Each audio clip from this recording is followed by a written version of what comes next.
In just a couple more weeks, the 61st session of the General Conference of Seventh-day Adventists will begin, and an important action that will take place there dates all the way back to session of 1866.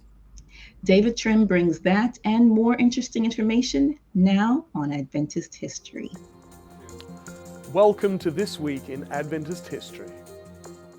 On May 16 and May 17, 1866, the fourth General Conference session met in Battle Creek, Michigan. The three officers, President James White, Secretary Uriah Smith, and Treasurer Isaac Van Horn, were all re-elected, and the session is most notable in history for its voted action that the delegates from each state conference should furnish to the General Conference the statistics of their respective conferences, and that the secretaries of the several conferences furnish such statistics, specifying the number of ministers and licentiates, the number of churches, the number of the membership, etc.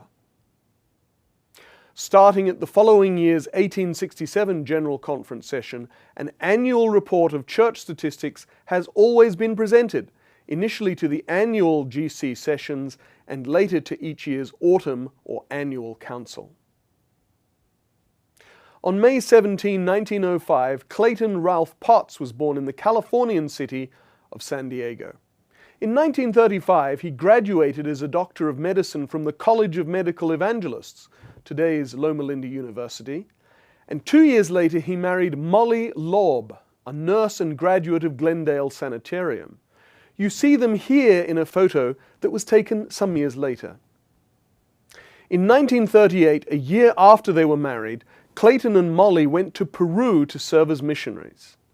They spent the next 6 years at the Juliaca Clinic near the shores of Lake Titicaca.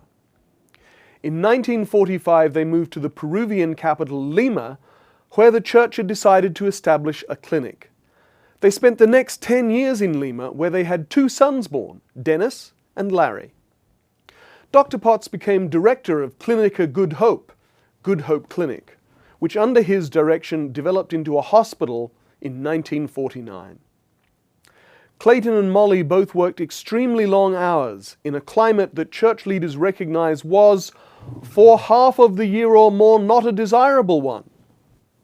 And their health, particularly that of Mollie, broke down, which led to their return to the United States in 1955. But in 1982, Clayton served overseas again, briefly, as a volunteer physician in the Philippines. He died in 1994, aged 89. That was This Week in Seventh-day Adventist History.